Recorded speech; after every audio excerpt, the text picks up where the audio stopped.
नमस्कार दोस्तों, आज के इस कॉन्स्टिट्यूशन लेक्चर में हम आर्टिकल 14 को देखेंगे और उसके साथ विद रूल ऑफ लॉ को भी हम आपको बताएंगे। तो चलिए ये वीडियो को स्टार्ट करते हैं। रूल ऑफ लॉ का कॉन्सेप्ट एबी डाइसी ने अपनी book the constitution of England में डेवलप किया था। रूल ऑफ लॉ का कॉन्सेप्ट इसके हिसाब से चाहे आप हो या मैं हूँ या प्राइम मिनिस्टर हो या कोई एक कांस्टेबल हो या एक क्लर्क हो, अगर हम में से कोई भी एक ऐसा एक्ट करता है जो लीगली जस्टिफाई नहीं है तो लॉ हम सब पे सेम रिस्पॉन्सिबिलिटी डालता है और हम सब का सिमिलरली ट्रीटमेंट होता है।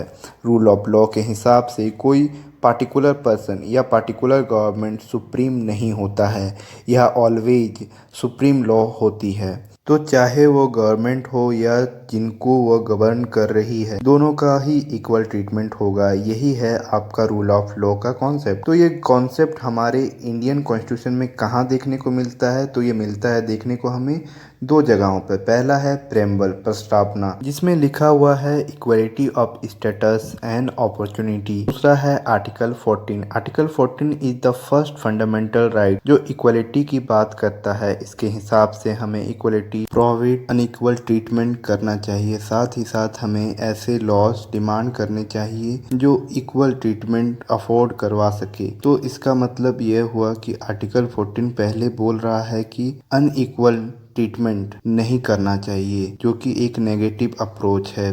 फिर कह रहा है इक्वल ट्रीटमेंट हमें डिमांड करना चाहिए, जो कि एक पॉजिटिव अप्रोच है। And this are two your article sub clause 1 and sub clause 2।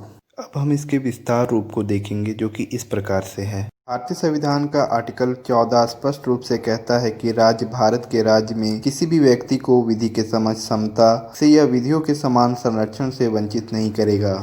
यहाँ पर व्यक्ति से मतलब भारतीय नागरिक और विदेशी नागरिक के साथ साथ संवैधानिक निगम, पंजीकृत कंपनियां या किसी भी तरह का विधिक व्यक्ति सम्मिलित हो सकता है। विधि के समझ, समता, इक्वलिटी बिफोर लॉ, इसके प्रबंधन ब्रिटेन के संविधान से लिए गए हैं। इसमें शामिल है पहला, न्यायालय के समझ सभी व्यक्तियों के लिए समान व्यवहार, अर्थात कानून अंधा होगा, वह नहीं देखेगा कि उसके सामने कटघरे में कौन खड़ा है, अमीर या गरीब।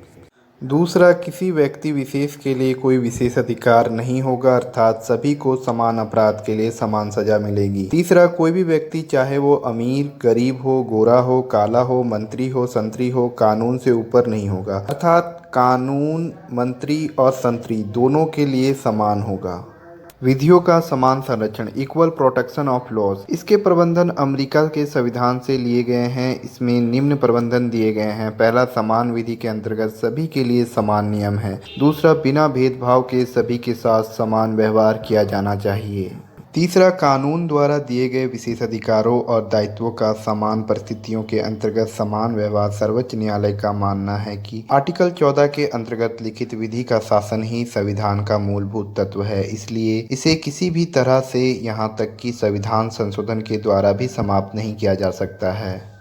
समता नियम के अपवाद, what are the exception to right to equality. ऐसा नहीं है कि समता का नियम पूर्ण रूप से लागू होता है, इसके कुछ अपवाद भी है, अर्थात इन परिस्थितियों और व्यक्तियों के मामले में यह लागू नहीं होता है। जैसे पहला, राष्ट्रपति या राज्यपाल की पदवधि के दौरान किसी न्यायालय द्वारा उनकी गिरफ्तारी या कारावास की प्रक्रिया प्रारंभ नहीं की जा सकती है। दूसरा, विदेशी संप्रभु शासक, राजदूत एवं कूटनीतिक व्यक्ति फौजदारी एवं दीवानी के मुकदमों से मुक्त होंगे। तीसरा, संयुक्त राष्ट्र संघ एवं इसकी एजेंसियों को भी कूटनीतिक मुक्ति प्राप्त है। संसद में या किसी संसदीय समिति के किसी सदस्य द्वारा कही गई किसी बात के लिए उसके विरुद्ध किसी न्यायालय में कोई कार्यवाही नहीं की जाएगी।